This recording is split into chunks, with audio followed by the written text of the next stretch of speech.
Hello. Welcome to Unacademy. स्वागत है आप सबका अन अकेडमी में। आई होप आप सब सही होंगे और आपके परिवार में भी सब ठीक होंगे। इंडिया के लार्जेस्ट लर्निंग प्लेटफॉर्म में मैं आप सबका स्वागत करता हूं। मेरा नाम है सुहेल तुर्की और आज हम लोग बात करेंगे रिगार्डिंग किस तरीके से जो है खासकर इटली के अंदर का यूनिफिकेशन, इटली में कैसे यूनिफिकेशन हुआ और किस तरीके का एकीकरण वहां पे हुआ और किस तरीके से यूनिफाइड किया गया है। इटली का एकीकरण एक बहुत ही महत्वपूर्ण इसलिए भी है क्योंकि जब हम बात करते हैं कि इटली के अंदर काफ़ी सारे लोग ऐसे आए जिन्होंने इटली को एक करने में बहुत मदद की है। आज उन्हीं के बारे में बात करेंगे और साथ में ही देखेंगे कि इटली का प्रभाव भारत के ऊपर क्या पड़ा, भारत ने क्या इटली से सीखा और जब ये आज़ादी हो रही थी या इटली का एकीकरण हो रहा था तो उनके साथ और कौन से देश उनके साथ-साथ थे।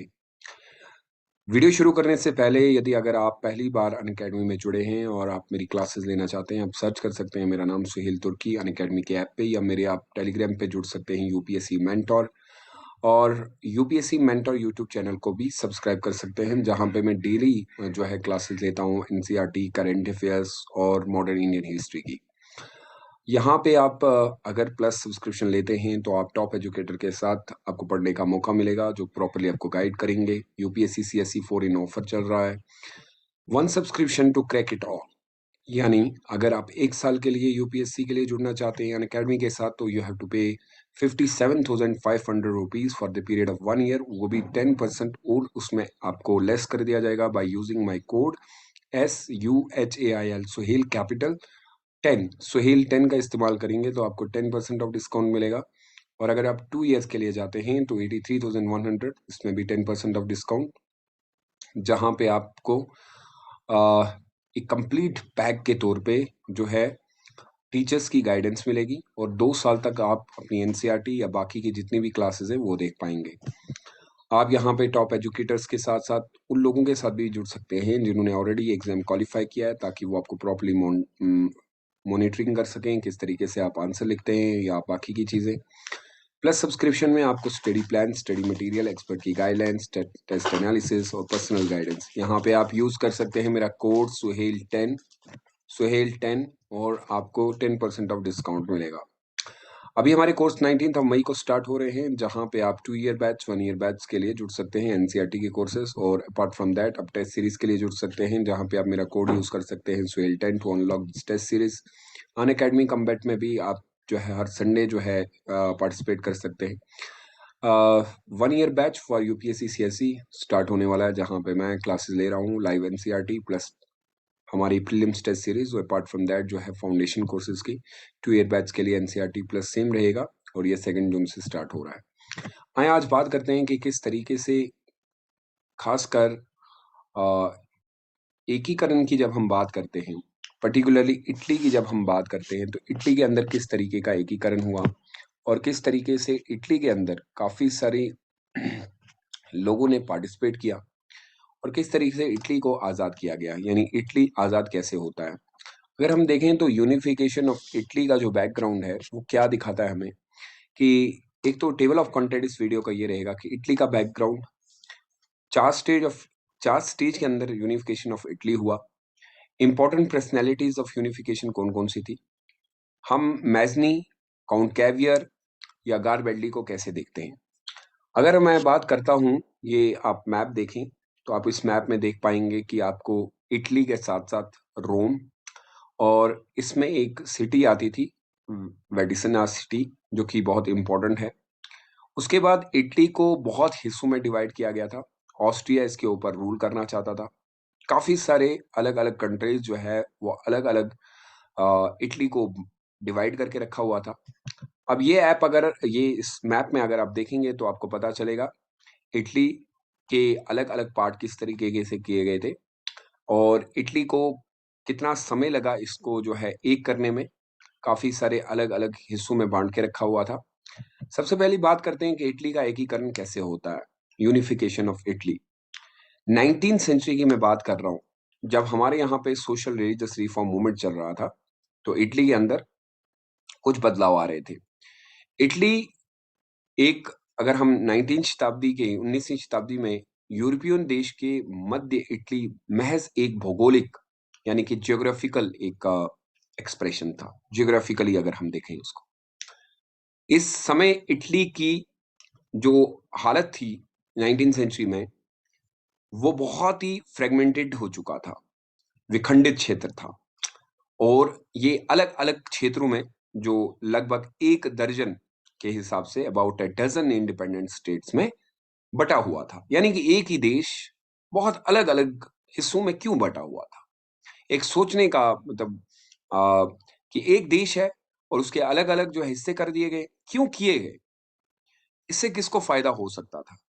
भारत के अंदर भी सेम आपको याद होगा जब सरदार वल्लभ भाई पटेल भारत के अलग-अलग क्षेत्रों को एक करने की कोशिश करेंगे। एक देश और उसके अलग-अलग क्षेत्र कर दिए गए थे। और इसमें अगर डोमिनेंस किसी की थी इटली के अंदर, वो थी ऑस्ट्रिया। ऑस्ट्रिया एक आइलैंड है जो इन सब के ऊपर रूल करता था। अब देखिएगा आप कि आपको ऑस्ट्रिया यहाँ पे इटली के साथ ही दिखेगा। यानी इटली के साथ ही आपको यहाँ पे ऑस्ट्रिया भी दिखेगा। ये ऑस्ट्रिया का देश, ये इटली है और ये इस ऑस्ट्रिया इसके ऊपर रूल करना चाहता है। ऐसा कैसे पॉसिबल है? एक दूसरा देश एक छोटे देश को खाने की कोशिश कर रहा है। और इटली चूंकि बहुत एरियाज में फैला पड़ा हुआ था, इसके अलग-अलग हिस्से करके जो है इटली को अलग कर दिया गया था। आज जो इटली दिखता है वो बिल्कुल अलग है। और उसके बाद जब हम इस एरिया के ऊपर भी देखते हैं, तो हमें पता चलता है कि इटली अलग-अलग हिस्सों में बँटा हुआ है और यहाँ पे आपको एरियाज डिफरेंट देखने को मिलते होंगे। ये बदलते हुए क्षेत्र ये बताते हैं कि इटली के ऊपर काफ़ी सारे लोगों का दबाव था, काफ़ी सारे लोग इसके ऊपर रूल भी करना चाहते थे। और उसके बाद सबसे महत्वपूर्ण नाम जो है वो इसमें ऑस्ट्रिया का आता है। अब ऑस्ट्रिया देखिएगा एक आइलैंड है और पॉलिटिक्स ऑफ इटली के अंदर आ चुका था और वो रूल करना चाहता था मोनार्क रूल, यानी राजतंत्र चलाना चाहता था वहां पे। और ऑस्ट्रिया का दबदबा इटली की राजनीति में भी था और ऑस्ट्रिया का दबदबा पूरे यूरोप के अंदर भी चलता था। लेकिन इटली की इन विभाजन राज्यों के जो शासक थे, जो रूलर्स थे, जो इटली के ऊपर रूल करते थे, उनके द्वारा रेवोल्यूशनरी इंस्टीट्यूट जो है वो पैदा हो गए। यानी कि क्रांतिकारी एक 1870 के अंदर जन्म हुआ और इसमें ये कहा गया कि हम लोग किसी तरीके से एक राष्ट्र के रूप में इटली को करके रहेंगे, यानी ये इटली एक होगा। इटली के एकीकरण में अगर आप देखेंगे तो इसका आर्थिक जो तत्व की भूमिका महत्वपूर्ण थी। यानी कि इकोनॉमिक फैक्टर बहुत इंपॉर्टेंट था। इटली के एकीकरण में सबसे अधिक योगदान रेलवे का विकास था। याद रखिएगा कि रेलवे ने एकीकरण किया है। अब इसके साथ-साथ भारत में भी जब हम देखेंगे, तो भारत के अंदर में भी जब एकीकरण हुआ था, तो उसके अंदर भी काफ़ी सारी चीज़ें इन्वॉल्व थी। ऐसा नहीं है कि खुद ही हो गया। यानी सरदार वल्लभ भाई पटेल ने तो किया ही किया, उसके अलावा भी कुछ चीज़ें हुई होंगी, जिसकी वजह से भारत एक हुआ होगा। और इटली के एकीकरण में सबसे बड़ा हाथ रेलवे का था, क्योंकि रेलवे आपको एक जगह से दूसरी जगह के साथ जोड़ता है। उसके बीच में अगर आप देखेंगे तो इटली में राष्ट्रीय आंदोलन चलने के लिए अनेक गुप्त जो है सीमिताओं यानी कि अनेक गुप्त की जो है वहाँ पे नेशनल मूवमेंट शुरू हो गए, संगठन किए गए। भारत के अंदर में भी जब भारत आज़ाद हो रहा था, तो इस तरीके से संगठन जो है अलग-अलग तरीके से किए गए और ये गोपनीय रखे गए। और इन स जो जितनी भी सीक्रेट कमिटीज़ बनाई गई, खासकर जो है अगर आप देखेंगे कॉर्बेनेरी जो है प्रमुख थे, वाज़ प्रोमिनेंट, जिनकी लीडरशिप के अंदर ये मूवमेंट स्टार्ट होती है 1831 की। इटली का एकता आंदोलन चलता रहा 1831 तक। कहा जाता है कि इटली के अंदर एक बहुत ही यंग, एक टैलेंटेड, एक बहुत ही बड़े योद्धा का जो है जन्म होता है और उसका नाम गियुस्पी मैज़नी था। इनकी सारी जो एजुकेशन है वो बाहर होती है और ये जब अपने देश लौट के आते हैं तो इनको दिखता है कि गांधी की तरह ये भी देखते हैं कि हमारा इटली जो है वो काफ़ी क्षेत्रों में बँटा पड़ा हुआ है और इनको ये देख के जो है वो काफी सारे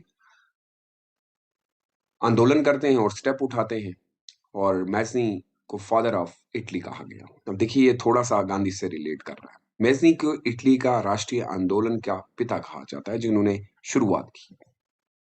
उसने मजदूरों और गांव तथा नगर के लोगों के बीच एक एक मेन चीज जो होती है कि एक लीडर के अंदर जो सबसे बड़ी चीज होती है, चेतना फैलाई। एक अच्छे टीचर की पहचान भी मैं यही मानता हूं कि वो बच्चों के अंदर प्रश्न उठाना शुरू कर दे। यानी कि उसकी उसकी एजुकेशन जब वो पढ़ा रहा है तो बच्चे के अंदर मन में भी से सवाल उठे कि आखिर ये क्यों हुआ, कैसे हुआ, कब हुआ। और सेम यही एक लीडर की भी पहचान होती है, जब वो अपने ही देश के वासी देश लोगों को अपने साथ लेके चलता है और उनको बताता है कि किस तरीके से हमें आगे बढ़ना है। खुद भी चलता है और उनको भी चलाता है, और वही चीज हमें 11वीं मैगजीन में देखने को मिली। यदि बच्चा, अगर आप इस चीज को पढ़ना चाहते हैं, तो आप खोलेंगे क्लास 10 की एनसीईआरटी। क्लास 10 की एनसीईआरटी चैप्टर नंबर फर्स्ट में आपको पता चलेगा कि वहां पे इटली का एकीकरण लिखा हुआ है। इस कंटेंट को भी मैंने एनसीईआरटी से भी लिया है और अर्जुन देव की किताब से भी लिया है, लेकिन मैं चाहूंगा कि मेरे साथ साथ आप लोग खुद भी इसको देखें कि आखिर इटली किस तरीके से एक हुआ। ग्यूस्वी मैज़नी के बारे में यूपीएससी सवाल कर चुका है, तो आपके लिए ये बहुत ही महत्वपूर्ण भी है इसके बारे में जानना। अब सबसे बड़ी चीज ये है कि एक लीडर जो है वो प्रोग्राम बनाता है, वो कोई इनिशिएटिव उठाता है, तो सबसे बड़ी बात है क्या उसके साथ लोग हैं। और इस चीज को ग्यूस्वी मैज़नी ने पूरा करके दिखाया, जब लोगों के अंदर उसने सिर्फ ये चेतना जगाई, ये क्षमता जगा दी, सोचने पे मजबूर किया कि आखिर इटली अगर एक है तो इसके इतने हिस्से क्यों किए गए। और उसके बाद जब गांव के अंदर, नगरों के अंदर ये सारी चीजें फैल गई, 1848 यानी कि 1848 ईस्वी को क्रांति का प्रभाव पे इटली पर पड़ता था। अगर आप देखेंगे द रेवोल्यूशनरी ऑफ 18, इन क्रांतिकारियों का जो है revolution of 1850 also had an impact of Italy. 1858 में अगर आप पढ़ेंगे, आप क्लास 10 की एनसीईआरटी चैप्टर नंबर फर्स्ट खोलेंगे, तो आपको पता चलेगा कि यूरोप के अंदर 1830 से लेके 1830 से लेके 1848 तक द एज ऑफ रेवोल्यूशन कहा जाता है। इतनी क्रांतियां होना शुरू हुई। ये वही समय था ना सर जब ग्रीक भी ओटोमन अंपायर से अलग हो रहा था। Class 10 NCERT chapter number first में आपको पता चलेगा कि ओटोमन अंपायर के कुछ हिस्से अब टूटना शुरू हो चुके थे, अब आजाद होना चाहते थे। बाल्कन एरियाज जो है वहां टेंशन इमर्ज हो गई, ऐसे ही लिखा है आपकी बुक में अंदर। और उसके बाद इस इटली के को एकीकरण करने के लिए, इस इटली को आगे ले जाने के लिए काबूर और गारबेडली, नाम याद रखिएगा, ये आपकी एनसीईआरटी में ये नाम नहीं है। काबूर एंड गारबेडली ये दो बहुत बड़े नाम हैं, ने भी इटली की राष्ट्रीयकरण करने के लिए, इटली को एक करने के लिए एक बहुत ही महत्वपूर्ण योगदान दिया है। और 1800 से 1871 के अंदर इटली का एक कंप्लीट एकीकरण होता है। लेकिन ये महज एक दिन का सफर नहीं था, इसके लिए बहुत ज्यादा लड़ाइयां करनी पड़ी, और मैज़नी को या गारबेडली को या काबूर को, सबको जो है लड़ना पड़ा। और इसके बाद इटली का एकीकरण होता है। इटली के एकीकरण के 4 चरण हैं, यानी कि it has an 4 stage. There are 4 stage of unification of Italy and you are suppose to answer each and every point. पहले चरण के अंदर 1848 ईस्वी के बाद एक जगह थी, द किंगडम ऑफ पेडिमोंट सैरिडीना का राज्य। इटली का एकीकरण आंदोलन में उस समय एक बहुत ही बड़ा क्षेत्र बना, यानी कि इटली के एकीकरण की शुरुआत पेडिमोंट सैरिडीना से शुरू होती है, केंद्र बनता है। भारत के अंदर जब भारत का एकीकरण था, तो अब सवाल आपके मन में भी उठ रहा होगा ना कि भारत के एकीकरण का सेंटर कहां था। ये सवाल आपके लिए भी है, ये आपको ढूंढना पड़ेगा। और काउंट कैवियर जो थे वो थे प्राइम मिनिस्टर वहां के। यानी पेडिमोंट सैरिडीना एक ऐसा एरिया था जो इटली के पास था। इटली आजाद, एक एरिया आजाद था, बाकी तो सारे ऑस्ट्रिया और बाकी लोगों के अंदर थे। लेकिन जो एरिया था उसका प्राइम मिनिस्टर काउंट कैवियर था, और उसने एक शपथ ले ली कि मैं इटली को एकीकरण करके रहूंगा। He assisted that allies in the war of Crimea, एक वॉर होता है, उसने क्रीमिया के युद्ध में पार्टिसिपेट किया, और उसने उस समय brought the kingdom of Piedmont Sardinia into the last state, और ये जोड़ा उसने, और ये एरिया उसने ले लिया और एलाइज करवाया, एश्योर किया Cavour to help in the integration of the more. Cavour को ये कहा कि मैं आप लोगों की मदद करूंगा, इस इटली का एकीकरण करने में मैं आपकी मदद करूंगा।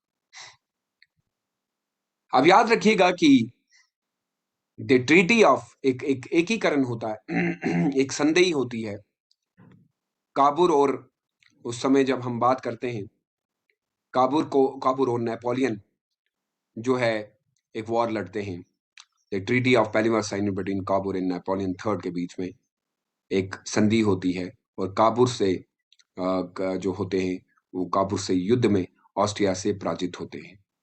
Austria was defeated in the battle with Kabul, और काबुल जीत जाते हैं। इसका एक दूसरा स्टेज आता है जिस समय ऑस्ट्रेलिया के विरोध पेडिमोंट सेरिडीना आर्मी ने फाइट की अगेंस्ट ऑस्ट्रेलिया। ऑस्ट्रेलिया के विरोध में पेडिमोंट सेरिडीना की सेना लड़ रही थी, और उसी समय मध्य इटली की जनता ने भी विद्रोह कर दिया और कहा कि हमें अब आजादी चाहिए आपसे। दे परमा, मोडिना, और ये एक क्षेत्रों के नाम है, और एक और एरिया था जिसको हम टेस्कीना कहते हैं, टेस्कीनी भी कह सकते हैं, कि शासक जो थे, शासकों का देश छोड़कर भागना पड़ा और उन्होंने सारा एरिया छोड़ दिया, बोला भाई हम तो इनको कंट्रोल नहीं करी। इन राज्यों की जनमत संग्रह द्वारा the state were merged into Sardinia, और इन सबको हमने रेफरेंडम करवा के अपने साथ जोड़ दिया और कहा कि भाई आप हमारे साथ हो, और जीत हासिल हो गई। यानी किसी भी स्टेज पे, किसी भी जगह पे भी अगर आपको ये सारी चीजें करनी है तो सबसे पहले लोगों को अपने अपने अंडर करना होगा। ये देखिएगा, ये टू द पॉइंट है, यानी कि यूपीएससी जो डिमांड करता है आपको कहानियां याद नहीं रखनी है, what actually you are going to write your mains answer writing, that is important. Otherwise it is a kind of story you are suppose to write, a teacher is going to say like यहां से वो, no not at all, to the point, finish it all. उसके बाद sir तीसरा चरण होता है 1860 के अंदर गार बेडली, जो कि बहुत ही बड़े रेवोल्यूशनरी थे, जिन्होंने सबसे पहले एकीकरण में गार्ड बेडली गिउस्पी मैजनी का साथ दिया।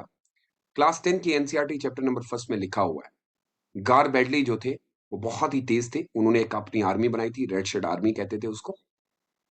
गार बेडली ने एक एरिया था, सिसली एरिया था, सिसली, और एक और एरिया नेपल्स एरिया था, और नेपल्स पर अधिकार कर लिया, उसने कंट्रोल कर लिया उस एरिया को। Victor Emmanuel capture two part of the Pope's kingdom. Victor Emmanuel जो थे उन्होंने दो हिस्से पॉप से छीन लिए। Garibaldi did not oppose him, Garibaldi ने कोई अपोज नहीं किया, ना कोई बात नहीं, गारबेल्डी ने उसका विद्रोह नहीं किया। इवन अगर आप देखेंगे जो नेपल्स था, नेपल्स के शासन भी उस समय, जो नेपल्स के उस समय थे, हैंडेड ओवर टू देम, उन्होंने भी हैंड ओवर कर दिया। वहां की जनता ने भी बहुमत से इटली के राज्य में शामिल होने की इच्छा प्रकट की। The people of there is also expected to join the kingdom of Italy by majority, तो साइन किया गया। एक चौथा स्टेज आया रोम का, एक बहुत ऐसा स्टेज, एक ऐसी जगह जो कि क्रिश्चियनिटी के तौर पे पॉप लोग जो होते थे वो उनको चलाते थे। रोम और वेनेटिया एक एरिया था, इटली से आप मान लीजिए कि इटली से बाहर थे। 1860 के अंदर वेनिजा वॉज एनेक्सेड, वेनिजा की एक जगह थी, वेनिशिया जिसे कहा जाता है, पर अधिकार हो गया, और 1870 ईस्वी में ही रोम पर अधिकार कर लिया गया। 1871 में ईस्वी में ही रोम स्वतंत्र हुआ और संयुक्त इटली को राजधानी बनाई गई, और इस प्रकार इटली का एकीकरण पूरा हो गया। यानी किसी भी सफर, कोई भी चीज बहुत इजी नहीं मिलती है। भारत के लिए भी ये चरण जो था इसी तरीके से कुछ गुजर के गया, लेकिन भारत के लिए ये एक कठिनाई थी, भारत के लिए ज्यादा कठिन था, क्योंकि भारत के अंदर बहुत ज्यादा राज्य थे। जब हम जर्मनी के बारे में पढ़ेंगे तो हमें पता चलेगा कि असल में मुद्दा क्या था। अब देखिएगा कि आहिस्ता आहिस्ता आहिस्ता आहिस्ता इटली ने अपनी वो जगह वापस ले ली जो उनसे छीन के ले गए थे। उसके बाद आपको एक बहुत ही बड़ी पर्सनैलिटी की जरा बात करें उनकी, जिसने इस पूरे विद्रोह के अंदर सबसे बड़ा भूमिका निभाई। उनका नाम ग्यूस्पी मैज़नी था। क्लास 10 की एनसीईआरटी चैप्टर नंबर 1 पे दिया गया। मैज़नी का जन्म 1805 में होता है जेनीवा में, और 1820 ईस्वी में वो एक सीक्रेट सोसाइटी बनाते हैं, और सभी एक member of the secret revolutionary organisation. और ये एक उस समय की सबसे बड़ी सीक्रेट यानी गोपनीय क्रांतिकारी संस्था थी। इटली के एकीकरण के लिए 1830 के अंदर जितने भी प्रयास किए गए वो सभी विफल रहे, लेकिन हम ये कहते हैं कि फिर भी शुरुआत उन्होंने की। कभी किसी को पहली बार ही कोई सफलता हासिल नहीं होती है। इटली का पावर जो है वो ऑस्ट्रेलिया पे एक ना एक दिन भारी पड़ना था। वे सभी विफल जो हैं ऑस्ट्रिया की शक्ति के सामने। इटली के आंदोलन जो चले, आंदोलनकारी जो थे, झुकना पड़ा था। इस दौरान इटली में मैज़नी का प्रभाव, मैज़नी की सोच लोगों तक पहुंच चुकी थी। 1830 तक ईस्वी तक मैज़नी इटली के एक बहुत ही बड़े उस समय जो कोयला खान वगैरह होते हैं, कोल ब्लावर्स जिसे कहा जाता है, और कोयला जुगान वाले की गुप्त कैबिनर के सदस्य थे। वो एक पार्ट थे उसके cabinet secret organisation of Italy called बोल्स, उसके भी एक मेंबर रहे थे। और फिर इनको इटली से निकाल दिया जाता है। क्यों निकाला जाता है? क्योंकि ये क्रांति में हिस्सेदार रहते हैं। इनको इटली से बोला जाता है कि आप दूर चले जाएं, और ऑस्ट्रिया इनको पसंद नहीं करती है। और उसके बाद उसने for this he have a great importance the spirit of patriot. उनके दिल के अंदर युवा थे, इसके लिए इटालियन युवे में देशभक्ति एवं उन्होंने पूरी तरीके से उनके अंदर सचरात्रिक यानी कि एक लव जो होता है, एक अफेक्शन जो होता है, ये भावनाएं जो होती हैं अपने देश के प्रति लोगों को जगाई। मैज़नी की एक ऑर्गेनाइजेशन थी जिसको यंग इटली कहा जाता था। मैज़नी ने 1831 के अंदर एक यंग इटली नामक एक संस्था की स्थापना की। ये गुप्त संस्था थी जिसका उनकी शाखाएं इटली में खोली गई। इस संस्था के उद्देश्य ये था, The main aim purpose of this institution was to awake लोगों को एक पता चलना चाहिए कि आखिर देश के प्रति प्यार कैसे जागा जाता है, और देश के अंदर प्यार, राष्ट्र का एकीकरण, इन चीजों के बारे में बताया गया। और बलिदान कैसे दिया जाता है, सेक्रीफाइस किस तरीके से दिया जाता है। मैज़नी वॉज एन आइडियलिस्टिक, एक आदर्शवादी थी, एक गणतंत्रवाद जिसे कहा जाता है, सोचदार जो कहते हैं वो थे। और आज भी ये माना जाता है कि एकीकरण की शुरुआत भले ही नेपोलियन के द्वारा शुरू की गई हो, लेकिन ग्यूस्पी मैज़नी का इटली के ऊपर बहुत बड़ा प्रभाव था। उसके बाद प्राइम मिनिस्टर या चीफ मिनिस्टर कह लें आप, काउंट कैवियर का नाम। कैवियर का जन्म भी 1810 के अंदर होता है इन ट्यूरन, और वो पर्टिकुलरली इन्फ्लुएंस होते हैं पार्लियामेंटेरियन गवर्नमेंट सिस्टम से, इंग्लैंड की जो उस समय होती है। कहते हैं कि ये तो बड़ी अच्छी चीज है। 1852 के अंदर 1852 में पैडीमोंट सेडिना के ये जो है प्रधानमंत्री बनते हैं। और पैडीमोंट सेडिना की आर्थिक स्थिति के जो उस समय जो इकोनॉमिक कंडीशन ऑफ पैडीमोंट सेडिना थी, उसने स्पेशल प्रेफरेंस दी कि ज्यादा से ज्यादा यहाँ पे क्या हो, यहाँ से ज्यादा जो है कृषि की जाए। ठीक है, उनका आर्थिक स्थिति बढ़ाने के लिए उद्देश्य था कि कृषि को किसी तरीके से बढ़ाया जाए और सबसे ज्यादा व्यापार किया जाए, कमर्शियल जो है वाणिज्य व्यापार। एवं उसके साथ साथ उन्होंने इंडस्ट्रीज, औद्योगिकरण को भी बढ़ावा दिया, विच मेड द इकोनॉमिक, और इसी की वजह से उनकी आर्थिक स्थिति बढ़ गई। अब देखिएगा कि काउंट कैवियर का भी बहुत बड़ा हाथ है। इसके बाद उनकी एक डिप्लोमेटिक सोच, युद्ध जो उन्होंने छेड़ा रूस की विपक्ष में इंग्लैंड व फ्रांस की सेना जो उस समय कॉपरेशन में थी। England and France Russia opposition to the Crimean war.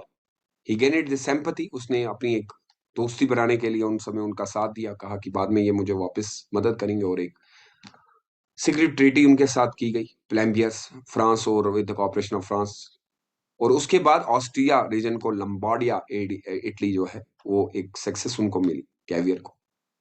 Caviar जो थे वो एक बहुत ही कूटनीतिक सफलता मध्य जो है उनके उनके अंदर डिप्लोमेटिक सक्सेस जो थी वो बहुत ज्यादा थी, रेफरेंडम जिसको कहा जाता है। अगर उसके बाद अगर हम देखें तो कैवियर ने काफी सारी चीजें इंट्रोड्यूस की, डिप्लोमेटिक इश्यूज किस तरीके से नेपल के एरियाज को, सिसिली के एरिया को इटली के साथ जोड़ा। गारबेल्डी ने 1869 के अंदर साउथर्न इटली स्टेट्स में से सिसिली और नेपल्स जो थे उनको लिबरेट करवाया, राज्यों को वहां पे निरंकुश राज्यों से मुक्त करवाकर उस पर अधिकार कर लिया। अब देखिएगा कि काउंट कैवियर बेसिकली एक एक ऑलरेडी मिनिस्टर थे, पॉलिटिक्स में जानते थे किस तरीके से, कितनी बड़ी मदद उन्होंने इनकी। उसके बाद आपके सबसे मोस्ट गारबेल्डी जी, ये वो बजी हैं जिन्होंने सबसे पहले रेड शेड आर्मी बनाई। गारबेल्डी का मुख्य रूप से एक ही मानना था, उनका विचार बड़ा सीधा साधा था। वो सपोर्टर थे मैजनी के, वो कहते थे कि मैजनी जो है ना वो सही बंदा है, दोस्त भी थे उनकी, वॉज अ मेंबर, उनकी यंग इटली के मेंबर भी थे। और वॉरफेयर में अगर हम बात करें उसकी गोरिल्ला तथा बाकी की जो गोरिल्ला वॉरफेयर हुई, सिग्निफिकेंस रोल है इटली का एकीकरण के संबंध में, विश्व महत्वपूर्ण रखती है और बहुत इंपॉर्टेंट भी है। वो बहुत ही एक्टिव थे, वो इटली में होने वाले विद्रोह में काफी सक्रिय रहते थे। ऑस्ट्रेलिया सेना के का को ऑस्ट्रेलिया की जो सेना थी तो उनको डर भी लगता था। Was active in the rebellion Italy and stood him against the Austrian army, खड़े होकर रहे कि अब देखते हैं क्या करेंगे, सामना किया। पॉप जो कि उस समय बहुत बड़े हुआ करते थे, उनको डराने की कोशिश की, पॉप की सत्ता के समाप्त करके मैजनी का अध्यक्ष में उन्होंने खड़े होकर बोला कि पॉप ये सारे जो ये लोग हैं इनको खत्म करना है, ending the power of power, खत्म कर दो। पॉप कौन होते हैं? और इसी समय अगर आप देखेंगे तो मैजनी के रिपब्लिकन व्यू जो थे, गणतंत्रवादी विचार जो थे, वो पूरी तरीके से प्रभावित हो चुके थे। परंतु 1856 में वह भी अब जब लाइफ के अंदर जो ये चीजें होती हैं और विद राजसस के पछतार हो गए, यानी कि अगर आप देखेंगे तो इनका भी एक एंडिंग पीरियड आता है लाइफ के अंदर। लेकिन हम ये मानते हैं कि इटली के एकीकरण के अंदर इन लोगों का बहुत बड़ा हाथ है। अब इटली आजाद होगा तो इटली की आजादी के बाद जर्मनी के भी अंदर ये सारी चीजें, उस समय जर्मनी में भी चलती थी। सो आपको यूपीएससी के अंदर ये लिखने की जरूरत है कि क्या आप मानते हैं कि भारत के एकीकरण में इन लोगों का या इटली का या जर्मनी का या इन लोगों का क्या हाथ है बेटा? तो बहुत बड़ा हाथ है। मैं आपको कहता हूं कि आप बुक खोल लीजिए, क्लास 10 की एनसीईआरटी चैप्टर नंबर 1 में आपको पता चलेगा कि जब यूरोप के अंदर फ्रांस आजाद होता है, जब अमेरिका आजाद होता है, जब अमेरिका के अंदर आजादी आती है तो उसके प्रभाव पूरे देशों के ऊपर पड़ते हैं। फ्रांस लिबर्टी लेता है, समानता की बात करता है, एकीकरण की बात करता है, तो फिर इटली जैसे देश भी कहते हैं कि बहुत कुछ किया जा सकता है। और सर जब इटली आजाद होता है, आप समय जरा देख लीजिएगा, 1871 की बात है, इसी समय काफी सारी चीजें भारत के अंदर भी हो रही थी। इन लोगों ने समानता के लिए, इन लोगों ने आजादी के लिए, इन लोगों ने देश को एक करने के लिए जी जान लगा दी। आज इनकी विचारधारा को लोग पूरी तरीके से मानते हैं और यह स्पष्ट है कि इन्होंने अपने देश को बचाने के लिए अलग अलग तरीके से इटली को बचाया है और इटली के अंदर इनका बहुत बड़ा योगदान है। उस समय क्योंकि ऑस्ट्रिया जो था वो बहुत ही ज्यादा स्ट्रांग था और ऑस्ट्रिया नहीं चाहता था कि कोई उसके खिलाफ विद्रोह करे, लेकिन इन लोगों की मदद से इन्होंने नौजवानों को अपने साथ जोड़ा और इटली को आजाद करके एक पूरा राज्य बनाया। भारत के अंदर सरदार वल्लभ भाई पटेल भी ऐसा ही करेंगे, वीपी मेनन के साथ मिलके। देखना यह है कि क्या भारत के अंदर जब ये एक करने की जरूरत थी तो क्या भारत ने भी कुछ गुप्त इस तरीके के समाज बनाए? क्या सरदार वल्लभ भाई पटेल ने भी किसी और की मदद ली जैसे ग्यूस्पी मैजनी ने ली? लेकिन सवाल यहां पे थोड़ा सा अलग बनता है क्योंकि इटली जो है उस समय अलग देशों के अंडर था। देश में कह रहा हूं, भारत देशों के अंदर नहीं था। भारत उस समय अपने ही लोगों के अलग अलग राज्य में बटे हुए की कारणों की वजह से जो है एकीकरण करना चाहता था।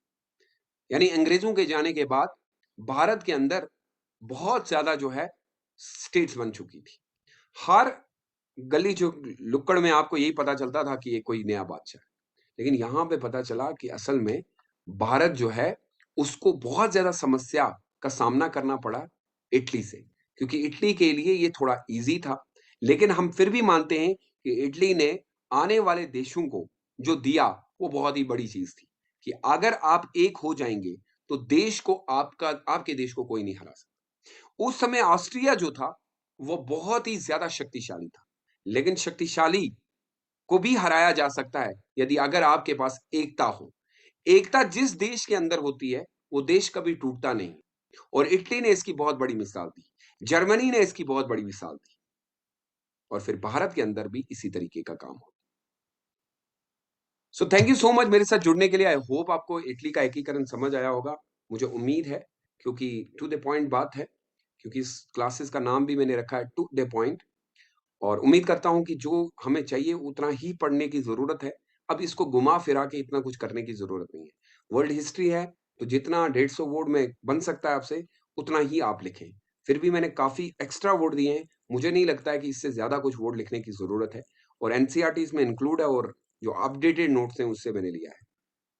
सो जिस बच्चे को भी इसकी पीडीएफ हिंदी इंग्लिश में चाहिए, कृपया करके यूपीएससी मेंटर के ग्रुप में आप जुड़ जाएँ।